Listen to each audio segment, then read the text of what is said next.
But then at the end of the day, the blessing in disguise is we all have got ample time to spend with the family. And majority of the cases to take care of ourselves. One issue again, which has become a passion for me, is the safety of our doctor and healthcare profession. We have to be very, very critical of the protocols we follow. We revisit the protocol. Again, revisit. It is just like going for an exam. Every day should be an exam, and we have to do the revision. And learn to identify wherever you have faltered and immediately don't neglect your safety. My seniors with comorbidities and other problems, please do not hide it. We have had and have enough in life that we can be careful in what we practice. And safety saves. That is why last time I had tasked rather the women doctor wings, and even now Mission Pink Health has been roped in because I'm planning that to rope in each and every wing of IM in these times when they're having webinars on other things to devote exclusively 5 to 10 minutes. And I would request you to please come up with awareness messages, motivational messages across the country, circulate in your groups. IMA is also starting it, you also start. Another issue which is disturbing to all of us is the increasing number of suicides and mental problems. Lack of companionship, a friend whom they can talk, they are not confident that whom they can speak to, secrecy to be maintained. So all the more, wherever possible across the country, our local IMAs should start counseling helplines for our colleagues. Where their identity should be kept secret, they can just talk. Some things as head of the family, you might not like to talk to your family. Some things, your fears. These all problems are going to totally change our medical. And also, as I said earlier, we will have to go in for our total, complete clinic, hospital setups, making it technology savvy, limited. How you can limit the viral load? There are now measures available. We had shown that e-clinic protocol, chamber protocol also. But a doctor cannot do away with seeing without seeing a patient. Let me share you one thing of prime importance. The mortality in patient doctors who are working in highly critical areas, COVID areas, ICU, is much less. And in nurses, it is almost negligible, comparable to the world standards. Yes. It is our general practitioners and people who are just not throwing caution to the winds. Share personal experience from my town. One of my friends, senior, one or two senior to me, he placed a chair 6 feet away and never ever wearing even a mask or anything, that nothing can happen to it. I have put a plastic curtain in it. But a very close family friend of his came with influenza-like symptoms, admitted him. After 4 days, got a COVID test done. Himself got infected, his wife got infected. A thing which could have been simply sorted by wearing a proper mask and observing hand hygiene, not even PP kit in the OPD, has been complicated. God is kind that he's recovering well. Seeing the other problem of masks, good quality masks not being available. I am got in touch and with 3M. So now, as you are all aware, FFP2 masks directly from the company certified, German made, are available at a price of 36 rupees where it reaches. This saves two things. One is black marketing, second is quality, because a lot of fake masks are available in the town. I don't know, being national president, I get all sorts of information, but I have been made by a member of a WhatsApp group of 3M products by some import.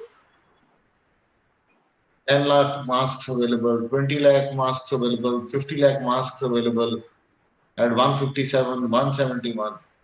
And I always pass on this information that where is this coming when our country doctors are not getting it. And I'm very happy to know the way our doctor community has lapped up this effort and have started ordering. Because at least what is the quality control is personally assured by 3M, a brand which is reassured. So I would again request, please pass on the message.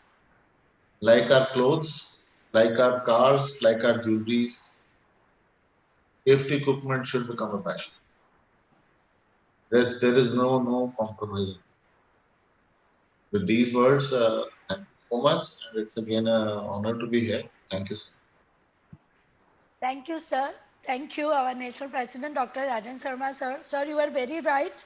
We doctors have been portrayed as superhumans, but we are humans. As we have flu and cold and all sorts of illnesses like hypertension and diabetes and all, we can also have mental depression. And you are quite true, every branch should have a helpline only for doctors. I think this is a very good suggestion, and I'm sure we all will take it to our branches and we'll try to do something about it. Thank you, sir, for a wonderful suggestion. Now I request our very hardworking and serene, our Honorable Secretary General, Dr. R.V. Ashokan, sir, to address us. Chairperson Dr. Mona Desai, National President Dr. Rajan Sharma, Guru of IMA Dr. Vedprakash Mishra, Dr. Nitya Biani, and my dear friends. It has been a very busy IMA year. It's true that the travel has been scaled down, but every hour, every minute, we have lived up to the expectations of the profession, people, and the government. The duty of IMA is primarily towards its members, which we have substantially taken up this year. The year started with the taking away of the healthcare institutions in the pollution control laws into non-industrial sector. That was not a small thing, but it has to fructify in the ground. We started also against the violence during this COVID times. You may not even remember the white alert and the candle lighting that we ordered, where the government took note and the president of IMA and few of our IMA leaders, we had a discussion with the Home Minister, and the Epidemic Diseases Act was amended in a day and an ordinance was promulgated in the same afternoon. The president of Indian Medical Association was invited by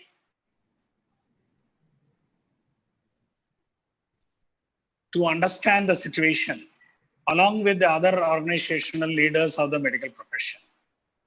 These were high watermarks for Indian Medical Association. We are really concerned about the safety of doctors, and with very great difficulty, we could put in place a national COVID register.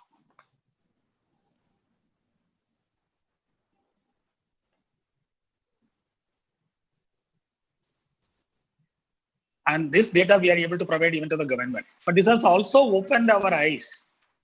And that is why that we have given the instruction to many branches to open quarantine, to reserve beds for doctors in hospitals, so that they can be treated. And the initiative to relax the norms for scheme, social security scheme, family welfare scheme, a health scheme are in place. And another initiative that we found, because of the mismatch between the guidelines and the administration on ground, we have again put up a important demand of the medical profession, Indian medical services, which are equal to IAS as an all India services. Again, it was Dr. Ved sir who came to our help to study its legacy and history and was able to give a document which the details of which the government of India did not have, and they acknowledged so. And many of our state branches have taken public initiatives, guidelines.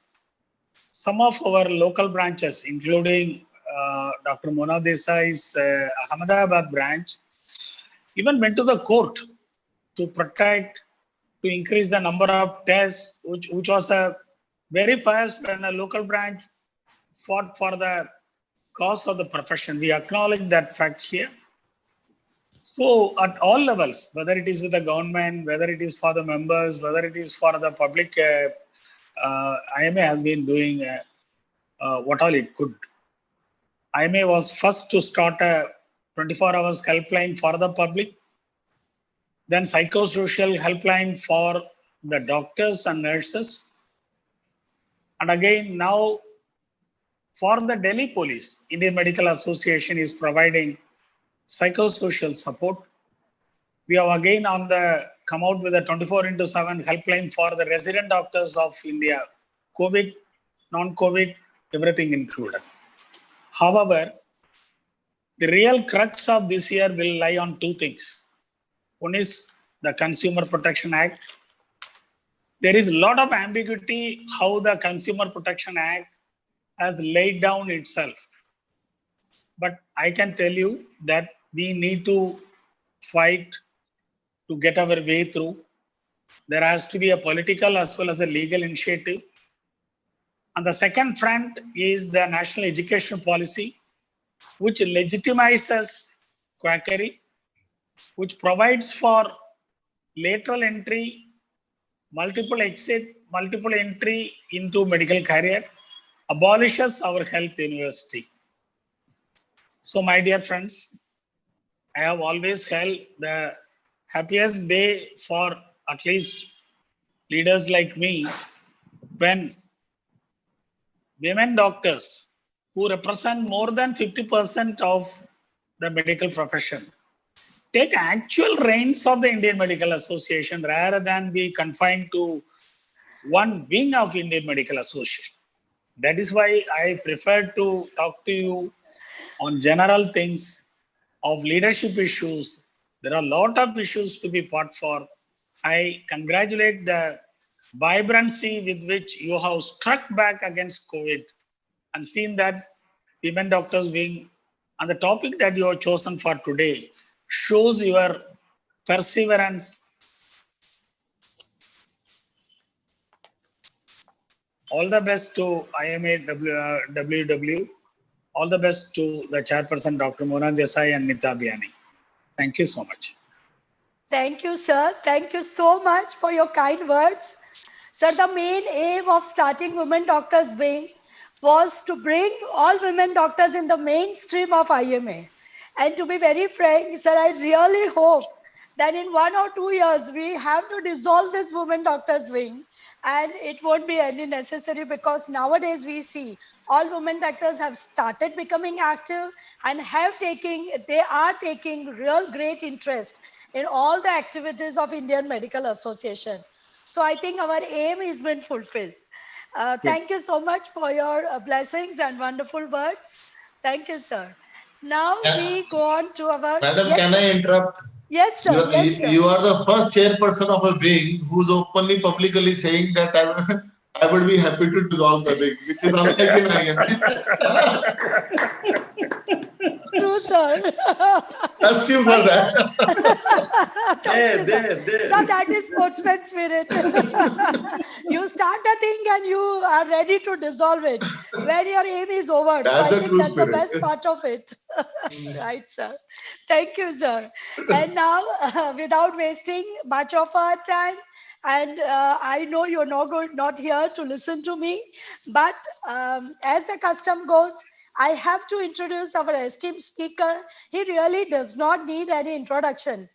And I feel like a minuscule, introducing such a great esteemed speaker. But yes, here is a very brief biodata, or I would say resume, and I'm going to introduce our esteemed speaker. Because if I go into detail, I think the whole hour will be there introducing him. So, as you all know, our today's speaker is Dr. Vedprakash Mishra, and the topic today is resilience, the need of the hour. He has been conferred the most prestigious Dr. B.C. Roy National Award for the year 2016 in recognition of merit of an eminent medical teacher by our own Honorable President at Rashtrapati Bhavan in March 2017. And he has been conferred the degree of DSc by 5 Indian health science universities and one DMSc, that is a diploma in MSc, by Indian Health Science University in recognition of his selfless services rendered to the cause of medical education of impact and consequence to national and international level. He has been a principal advisor to Honorable Chancellor and Krishna Institute of Medical Sciences, a pro-chancellor. He has been the national head of academic program of UNESCO. He was chairing bioethics, HAFIA. He was a member of International Committee of Bioethics for Asia Pacific region. He was the advisor of Human Ethics Committee in Bangalore. He was the Dean Academic and of Accreditation Board of National Indian Medical Association, that is our IMA, New Delhi. I was the Director Professor in Advanced Physiology. He was a Professor of Eminence, Excellence and Emeritus in 5 health science universities in India. He's an honorary IMA Professor of Indian Medical Association headquarters, and he has been a member of board of management in so many universities like Sri Balaji Vidyapith Puducherry. He has been into Yenapaya University, Bangalore, D.Y. Patil University, Kolhapur, D.Y. Patil University, Pune. So sir has been very much attached with all the educational institutes. I think he's the right person today for us to talk on this wonderful topic, resilience, the need of the hour. And without wasting any time, sir, over to you. And we are all eager to hear you. Thank you very much, Dr. Mona, for your very liberal and benevolent words. Let me remind National President Dr. Rajan Sharma and his esteemed colleague Dr. Ashokan that such a liberal charity can come only from a woman's heart. And therefore, I acknowledge the same with humility and reverence. Learned Chairperson of the Women Doctors Wing of IMA, my esteemed colleague and a family friend to me, Dr. Mona Desai, the learned Secretary General of the wing, who belongs to my city of Nagpur, and I'm proud to be a part of her Mecca, Dr. Neeta Biani, the learned National President of IMA, our leader, Dr. Rajan Sharma, the Honorary Secretary General, a very erudite and a hard-devoted man committed to Gandhian principles, Dr. R.V. Ashokan, all the members and office bearers of Women Doctors Wing of IMA, and all those who are participating in this webinar organized by the wing. At the outset, I would like to record my thanks, gratitude to Dr. Mona Desai for really blessing me with this opportunity of interacting with all of them in the present context and scenario, liberally permitting me to speak to them, which all of us think is a vital aspect, coined in terms of a theme, resilience, the need of the hour, quote unquote. At the outset, I would like to join Dr. Rajan Sharma and Dr. R.V. Ashokan that frankly speaking, a man who by virtue of the natural bane is devoid of a leg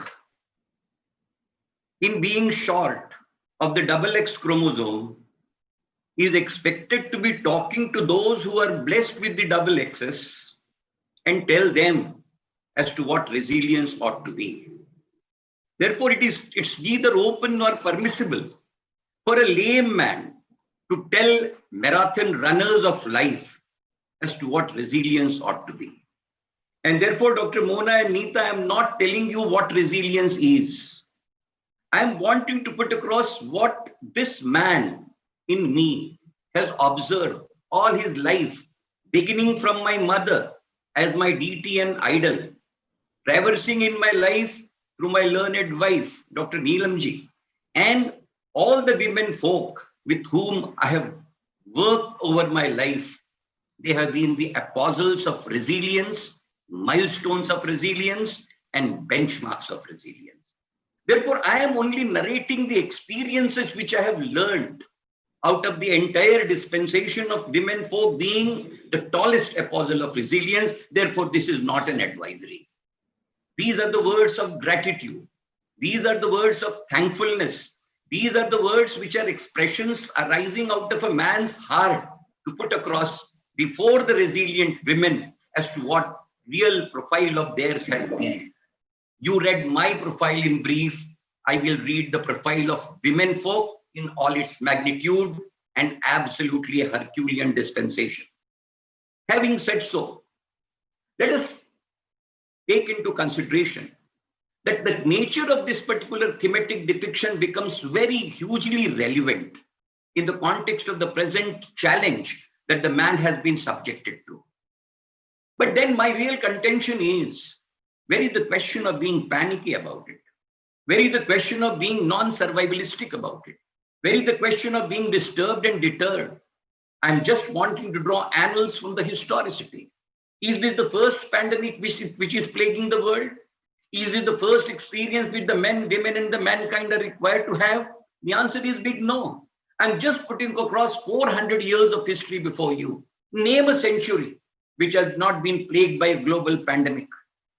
When it was 17th century, 18th century, it was a 17th century, it was a global pandemic of plague.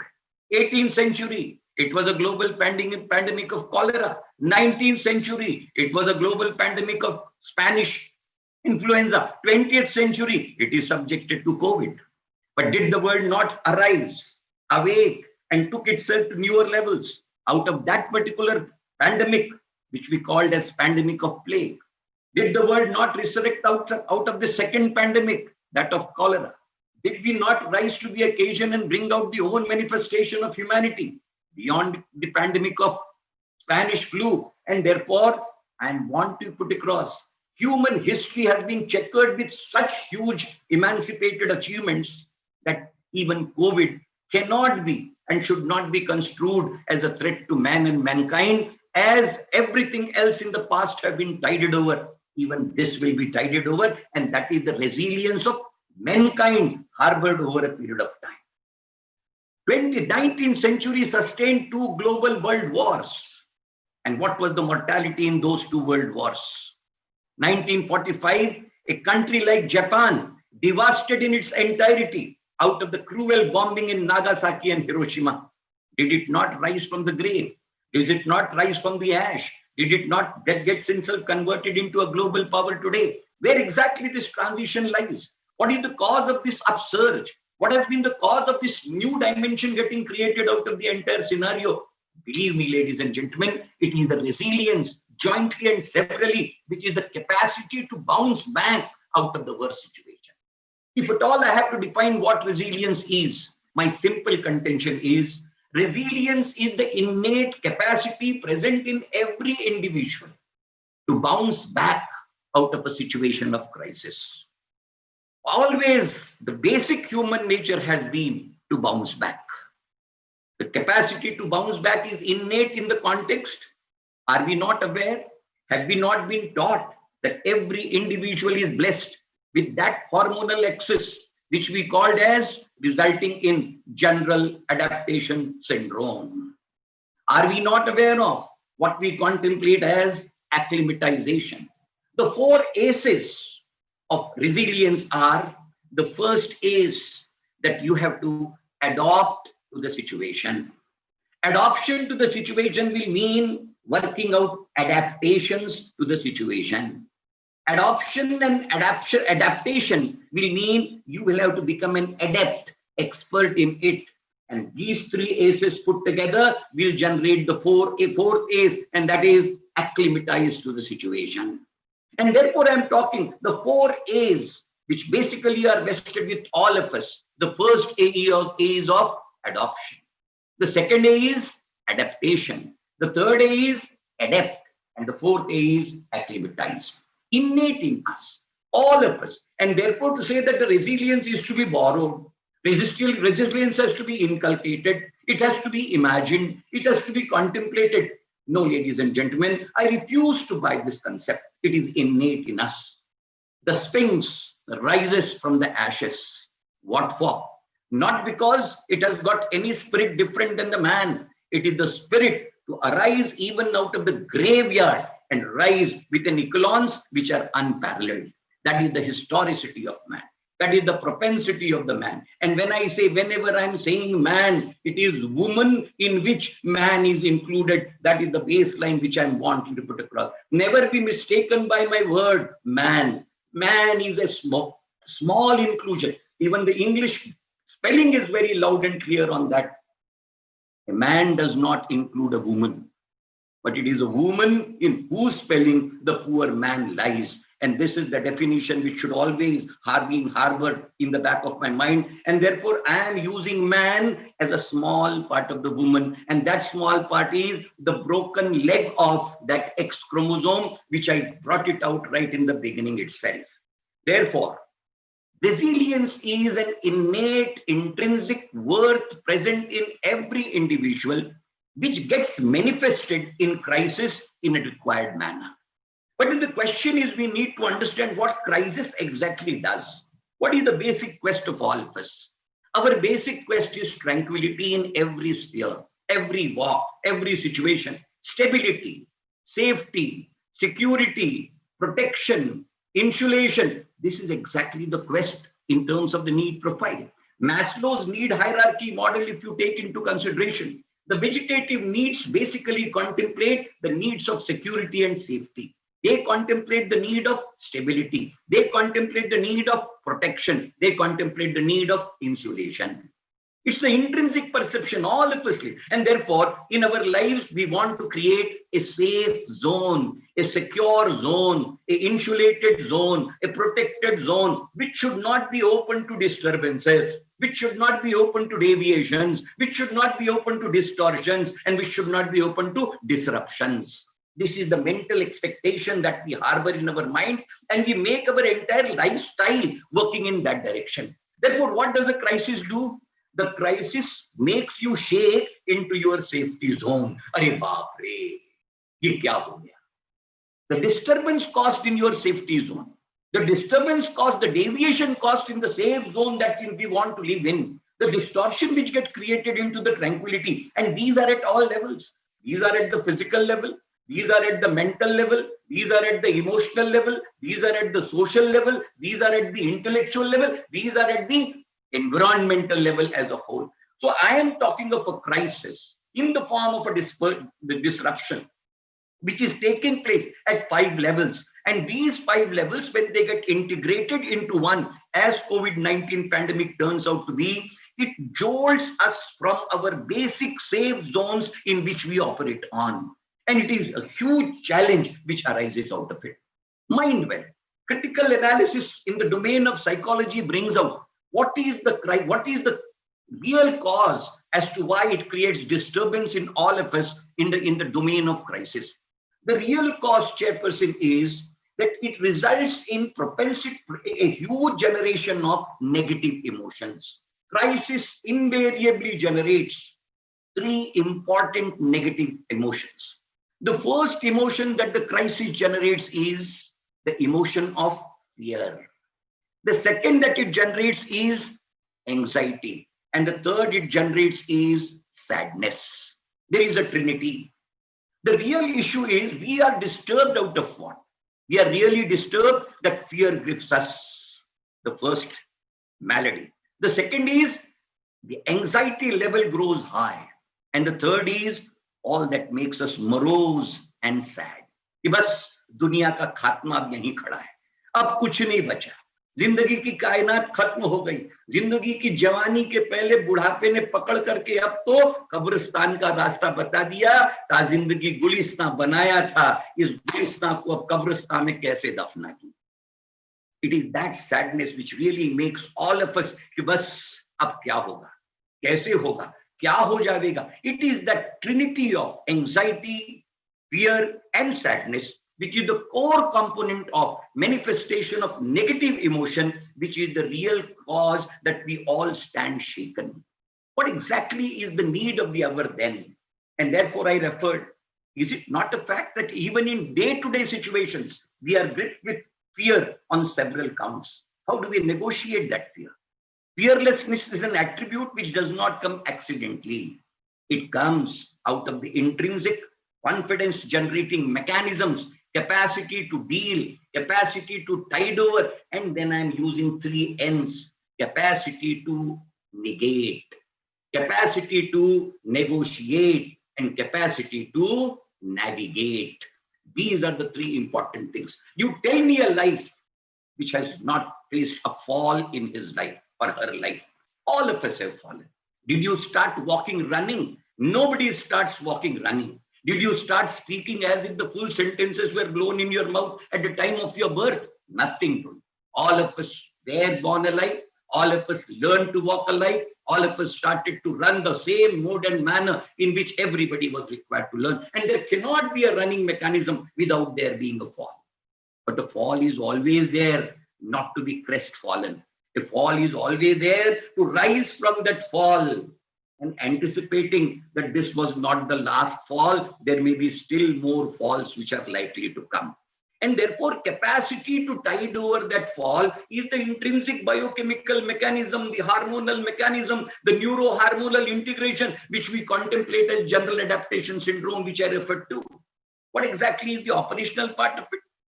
The operational part of it is a situation of crisis. There are 3 options that you generate for yourself. The first operation is flight. भाग जाओ वहां से. The second is fright. डर से कांपते रहो. But there is a third F also. And the third F is fight. And that fight is fight to finish. It is out of these 3 options, negation of a sense of fear, which makes you run away from the situation. And that is the first F, flight. Negate the flight. The second F is left, and that is fright. What are you to do with the fright? Navigate the fright. And then, if these 2 are dealt with, the only option that is left is the last F, and that is fight. And that fight is expected to be consolidated with 4 important dimensions. First thing is generate fearlessness. डर से मत डरो, क्योंकि डर के आगे जीत है. Recall your and my, at least my youthful days, Dr. Rajan, if I am able to recall, we had a movie called Sholay, and there was a character by known Gabbar, and Gabbar had told, जो डर गया, समझो वो मर गया. It is that sense of fear which ruins you. It is that sense of fear which annihilates you. It's that sense of fear which makes you a deadwood, even with your vibrant life. Fearlessness is the hallmark of resilience. Resilience is a child which is born out of the womb of a mother, which is called as fearlessness. Even the Vedic literature so beautifully contemplates. In the Upanishad of Narad Mo, Narad is wanting to put across to a 10-year-old child Dhruva. What is he teaching? He is teaching the essence of Amaratva, immortality, and Dr. Ashokan, the 5 dimensions which were told by by Narad Muni, Narad Rishi to the poor 10-year-old child Dhruva. What were they? 5 paths: Nidarta, Nirbhayata, Nirbhikta. This will result in generation of Nishpapata, and that will give you Nishkalankata. If all these 5, Amratva will come to you beg with a begging bowl, and you will be the donor into that particular land. That is what resilience is. Therefore, first requirement is to get tied over the negative emotions. That tiding over of the negative emotions is much difficult than simpler as it is said. It prevails, it pervades. And what is the real essence of pervasion of the same? It is the sense of insecurity. It is the sense of loss. अरे ये सब दुनिया लूट जाऊंगा मैं, ये सारी दुनिया मुझसे छिन जाएगी. Otherwise also you tell me, until and unless you are able to rediscover and reinvent yourself in the hour of crisis, you will never be able to regroup yourself. And that regrouping is, first is the psychological thought, and therefore I call it as a psychological resilience. Psychological resilience means the resilience which gets generated in the mind, because intellect will never you grow fearless. Intellect will always make you fearsome, because the sense of loss, the sense of security, the sense of gain is not in the mind, it is in the intellect. A poor child out of ignorance can play with even the most poisonous snake. And that is his ignorance, because he does not know what it is. His intellect is not in a position to decipher it. But the moment we are grown, we decipher the magnitude, and even a non-poisonous snake does not entitle us to take the liberty of putting it round our own neck, and at least on that count, becoming a Shiva in our own way. That is a sense of fear. It is that sense of fear which grips the mind, which works out an attitude, which is born out of the fear, which results in an operation of security, which is born out of fear. And therefore that security ensures, come what may, this is something which is now so dear and sacrosanct to me, because it is so hugely insulating that it should not be lost. Therefore, the first requirement is psychological resilience. And that I always say, this will be psychological resilience is the only parameter which will make you tide over what is called as the sense of fear. Difficulties. You tell me, who has not faced difficulties? Difficulties are invariably there. It could be a difference in magnitude of the difficulties. If my poetic version of tiding over the difficulty in the context of resilience, I am required to put across National President, I am wanting to require to go back to those small 4 lines put in by a very famous Hindi poet who says, जो अडिग रहता है अड़ा तूफान में बरसात में, वही तारा टूट जाता है शरद की रात में, मुक्त जीवन की प्रकृति भी द्वंद्व में संघात में. And then what is the epitaph? फूल कांटों में खिला था, सेज पर मुरझा गया. कांटों में जब तक फूल खिला हुआ होता है, लाजवाब होता है. जिस दिन सेज पे आता है, उसकी हस्ती केवल हमारे बोझ के नीचे घुटन के साथ दबकर मर जाने की है. इसलिए कभी फूल सेजों पर नहीं होने चाहिए, उन्हें कांटों पर ही होने चाहिए. जो कांटों में होते हैं वो फूल होते हैं, और जो फूल सेजों पर होते हैं वो अंग्रेजी के FOOL फूल हो जाया करते हैं. It is that difference which I am wanting to put across as to what subtlety you are required to be taking note of. And therefore challenges. Challenges are first perceived by the mind, and it is that perception of the challenge. What is that perception of the challenge? Perception of the challenge is possible only by a positive attitude. Positive attitude is, hum honge kamyab. I am born to rule. I am born to be a victor. Victory is something which has to lick my feet, because my feet are lotus feet, making the victory dance to my tunes. And that is exactly the positive emotion. It may sound arrogant. It may sound as if it is exuberant, but believe me, ladies and gentlemen, it is that intrinsic psychological resilience that I am capable of. I will and I shall. If you ask me, the greatest example of resilience, which always thought was taken to be an impossibility, came to be materialized, to which the world is a witness. I'm wanting you to take back to the same Washington Memorial. If you recall, the location in the Washington of two significant historical situations. On one side is the Capitol Hill, the seat of democratic power in America, and exactly opposite to it is the Washington Memorial. And then there is a huge ground in between. It is almost akin to our Rajpath. On one side, the presidential palace, and the other side, India Gate. I'm wanting you to recall 1964, a huge gathering was addressed by Martin Luther King. Huge gathering of humanity. It is said that it was the largest gathering that the men and mankind had seen. And where he was addressing facing the Capitol Hill with Washington Memorial at his back. And the historical speech of Martin Luther King, exactly, I'm just putting two words in it. Yes, the blacks of this country, mind my words, a oceanic chain will be generated out of this human magnitude, which will make a black man enter the portals of this White House as the President of the United States of America. And this is exactly the Washington Memorial, the prophecy of the prophecy which has been generated in the name of banishment of slavery by Abraham Lincoln will entitle this Washington Memorial, standing before, reach the Capitol Hill to address with Washington Memorial in front, a 180 degrees shift.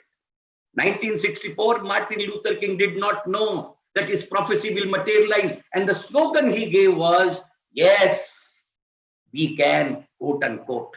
What was the slogan of Barack Obama? Barack Obama's only slogan was, yes, we can. And finally, it materialized. Barack Obama also addressed a rally in 2008, but he was facing Washington Post with Capitol Hill at his back, and he also addressed the same magnitude.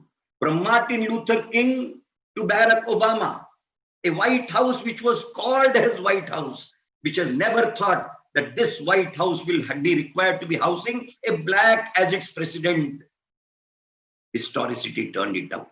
That is what human resilience is. That is what 180 degree shift human resilience can generate. And that is what I am wanting to put across. These are the shifts which men and mankind have known and seen. Therefore, it is that fearlessness. And what is that fearlessness about? The fearlessness about is an aptitude which one is required to be developing. And that attitude is normal attitude before a challenge, and required to be facing that challenge is an intrinsic question which arises in the mind. And what is that? I have to tide over. But the basic concept which arises in the mind intrinsically is, quote unquote, can I? And if you are to punctuate, ladies and gentlemen, can I will be only punctuated by a question mark. Now, if you are to do away with this question mark, there is only one way. And without getting away with that question mark, the crisis cannot be solved. It cannot be won over. It cannot make you emerge victorious. What is that modality? That modality is simple. If you are really wanting to punctuate can I, which is susceptibility, which is vulnerability, which is doubt, which is apprehension, that can be answered only by reversing the two words. Can I has to be converted into, replace the places of I and can with each other. Instead of can I ending up in a question mark, convert it to I can, the answer is ready. Resilience is that which is capable of shifting the places of can I to I can. And the moment can I gets converted into I can, the punctuation which is in the form of a question mark, it dissolves, and it dissolves automatically. This is the attitudinal shift which is required to be created. This will mean new routines, new dispensations. This will mean self-invention. This will mean self-discovery. This will mean self-audit. This will mean self-analysis. This will mean self-renovation. This will mean self-rejuvenation. This will mean self-re-emancipation. These are the 7 steps which are required to be put across for the purposes of formulating and framing, and therefore ultimately it will end up in generation of 3 R's. Then you will be required to be reflecting. Meager reflection will not do. You will be required to be relating. With reflecting and relating, you will be realizing that you are in a position to reframe the entire pursuit that you are wanting to look up to. This is exactly the phase which I call as the phase of acceptance. We were so absolutely, the world is gripped into the fear of COVID. But don't you realize today the fear that we had maybe on in the 3rd week of March, it has dwindled down. Not that the care has to dwindle. I joined the national president in putting across that all of us have to be vigilant. Human life is precious, and definitely professional lives are more precious for a simple reason, because they are the saviors of the human life. Therefore, there cannot be a liberty in regard to the safety and security that is mandated and warranted. But then the core of the issue is it not a fact that all the humanity that was afraid of COVID today talks a different language? भाषा बदल गई, संदर्भ बदल गए, औचित्य बदल गए, लहजा बदल गया, अदब बदल गई, अदावत बदल गई. अब हम कहते हैं we will be learning to live with COVID. क्यों बदल गया? कैसे बदल गया? What is the cause of this change, ladies and gentlemen? The cause of this change is acceptance. Acceptance is the mother repository of generation of a positive thought, and that positive thought getting converted into a pragmatic thought, and that pragmatic thought getting converted into a progressive action, and that progressive action resulting in a new routine of life, which by itself is an answer to a real essence of what we call as new rejuvenation and new re-emancipation. It is this dimension, ladies and gentlemen, which is required to take place in the natural way over a period of time. But then where exactly the proportion and the quotient of resilience lies? I always say there had to be a catalytic agent which need to accelerate the rate of this transitional change. If it is to occur naturally, sooner than later it will occur. But can that be accelerated? Can that be augmented? Can its rate of change can be really given a new fillip? Answer is a yes. And therefore, there are people with greater resilience who need to emerge in such crisis situations as role models for the purposes of carrying the mantle of responsibility of that catalysis. Rumor mongering is one of the most worst manifestations during any hour of crisis. You will be finding the worst manifestation of crisis is rumor mongering. Who are rumor mongers? Rumor mongers are those, and frankly speaking, out of our own vulnerability, we also render our ears to human gossiping and rumor mongering. They are the worst manifestations of the crisis time. How are you going to negotiate them? How are you going to navigate through these turbulent waters? Mushkil hai, mushkilat hai. But then you have to always keep in mind, the mushkilin, the difficulties, they alone test you and me. It is not the easy and cozy times which bring the best of you and me. It is only the difficult times. And therefore, again, I'm back and I'm tempted to quote those 4 small little lines, which I always fall back on whenever I find myself in turmoil at the cost of my tranquility getting distorted. मुश्किलें दिल के इरादे आजमाती हैं, स्वप्न के पर्दे निगाहों से हटाती हैं, मुश्किलों से मत घबराना ए मेरे दोस्त, मुश्किलें इंसान को चलना सिखाती हैं. It is these difficulties will make you walk with steady walk that will be solid, walk that will be able to give you a consolidation, walk that will be able to give you a new reverberation, walk that will be able to make you realize that you have been in a position to reinvent yourself, which was within you, but it has given an opportunity of manifestation of that which you thought you were never able to know it for yourself. It is that reinvention and rediscovery which the crisis brings out and brings out in a real manifestation. And therefore, ladies and gentlemen, who is expected to do it? This is expected to be done by those who scientifically are able to decipher the need, scope, and generation of resilience. The whole purpose of my talk is all of us are resilient, but all are equal. But some are more equal than others.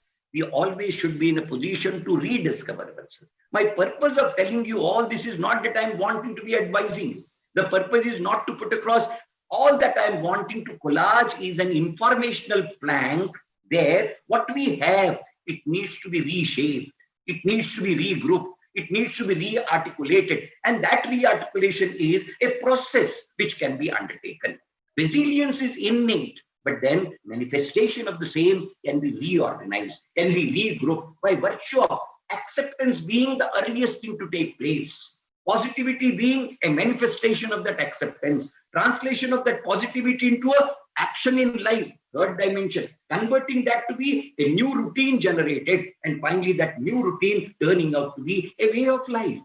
Is it not a fact that all people like me who were used to seminars today are operating only on webinars? What is this conversion? A seminar getting converted into webinar. This conversion is natural.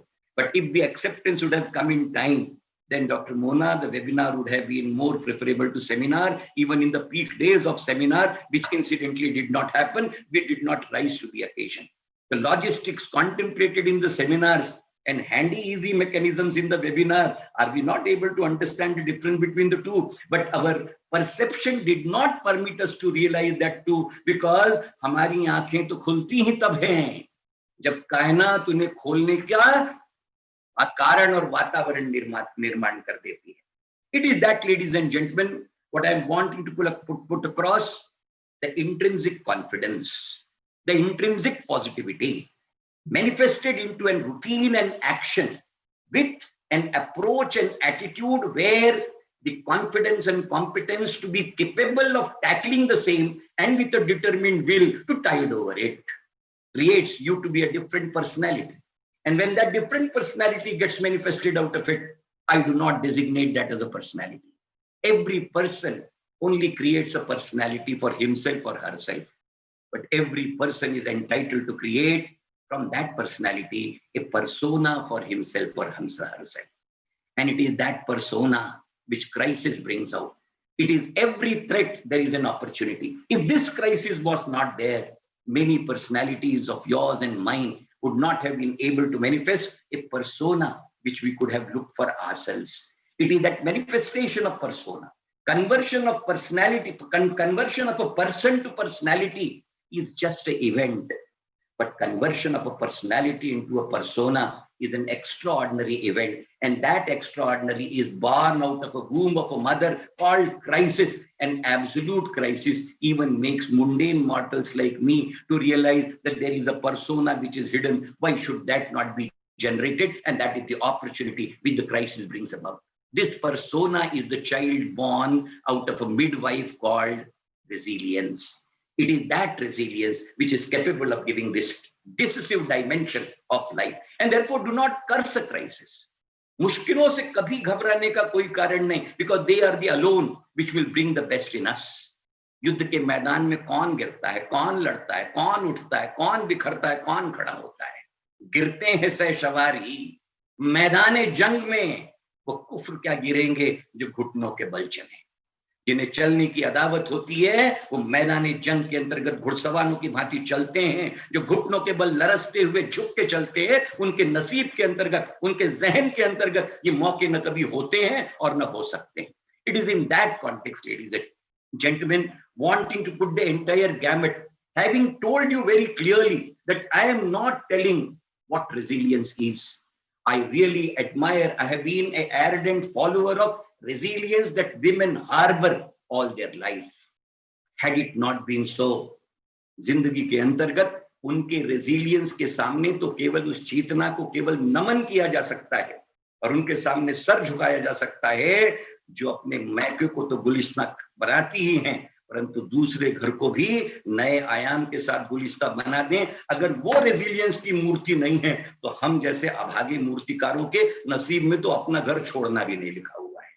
It is that dimension which I am wanting to put across. It is that insulation to which we are subjected to, and therefore I am just wanting to put across a frame of resilience, an operational frame of resilience in the context of what is psychological resilience, what is environmental resilience, what is intellectual resilience, what is emotional resilience, and ultimately what is resilience which can be called as humanistic resilience, ending up into a humanism which is born out of the resilience itself. These are the six-fold dimensions of resilience. All of us individually. Then, आपने कभी देखा होगा, जब उजाले में चलते हैं तो चलने वाले का हाथ छोड़ देते हैं, और जब अंधेरे में चलते हैं तो जो हाथ मिल जाए उसी का हाथ पकड़ लेते हैं। अंधेरे में ऐसा क्या जादू है कि अंधेरे के अंतर्गत सहारा ढूंढा जाता है, और दिन के उजालों के अंतर्गत मिला हुआ सहारा भी बेसहारे होने के डर को पैदा नहीं करता। It is that sight which we need to understand, and therefore resilience is that bridge, which bridges the gap between these two sides, which is the entitlement of all of us. But that entitlement has to be worked out in form of a day-to-day manifestation, which can make life a different walk, which can make a life different proposition, and which can make a life a bit different dimension in all its manifestations.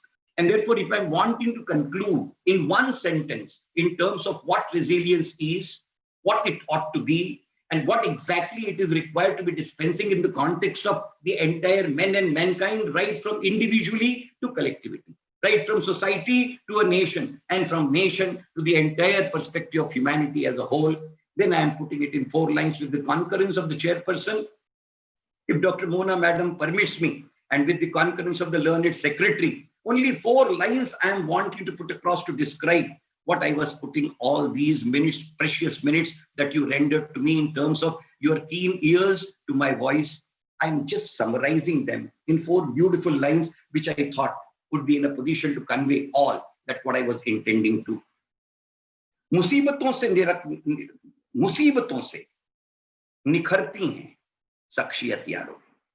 Personality is not शख्सियत. उर्दू का अदब शख्सियत को बड़े एक अदब अंदाज से लेकर के जाता है. मैंने इसलिए पर्सन की बात नहीं की, मैं शख्सियत की बात कर रहा हूं, बेंचमार्क की बात कर रहा हूं, माइलस्टोन की बात कर रहा हूं. मुसीबतों से निखरती हैं शख्सियत यारों, जो चट्टानों से न गुजरे वो झरना किस काम का. वो झरना अभागा है जो कभी चट्टानों से नहीं गुजरा. जो चट्टानों से गुजरेगा झरना, आप मान करके चलना, वो वक्त की रेत के ऊपर में केवल कदमों के निशान नहीं होगा, वो वक्त की रेत के ऊपर में एक इब्दता होगा, वो वक्त की रेत पर एक दस्तखत होगी, और वक्त की रेत पर होने के बावजूद भी कायनात तक अमिट होगी. That is what resilience manifests. That is what resilience is, and that is what resilience is all about. Thank you very much. Please, for the patient listening, thank you very much, Chairperson. God bless you all. Thank you so much, Vedprakash sir. You were wonderful, and I think these are 2 small words for what you have given us. You have given us an inspiration to still fight more, and you are quite true. I don't know why females are known as weaker sex. Mentally, I think we are much stronger, and today we have just realized really, we've been more strong, and we will fight back in these hard times. Yes, sir. Thank you so much, and over to you, Honorary Secretary Dr. Neeta Biyani. Please kindly give the word of thanks. Neeta, you can unmute yourself. Neeta, unmute. Thank you, Mona ma'am. Thank you. I dwelled deep into dictionaries, pondered long to search words, but to no avail. No one can match the thought process, choice of words, and content of Vakta Dasalaksheshu, respected Dr. Vedprakash sir. Thank you very much, sir. On behalf of Team IMA Women Doctors Wing, your words will linger in our minds and will guide us through these difficult days. I thank our dynamic National President, Dr. Rajan Sharma sir, to support and presence for today's program. But his continuous guidance and encouragement to the team WDW will be always there. Respected Ashokan sir, sir is our guiding flight, and sir is always supporting our team. Thank you, sir. No program is successful without participants. Thank you all for all the esteemed members from different states all across the country. Thank you all national WDW team members, all state WDW chairperson secretaries for supporting our online activity. Enjoy your Sunday with enlightened thoughts of Dr. Vedprakash sir. Stay safe. Good day. Thank you. Thank you very Thank much. you. Thank you. Thank you. Thank you, sir. And all my beautiful lady doctors, have a wonderful life ahead. Stay safe and hope to meet you soon in another webinar. Thank you all. Bye-bye. Bye-bye. Bye-bye. Bye-bye. Bye, sir. Thank you.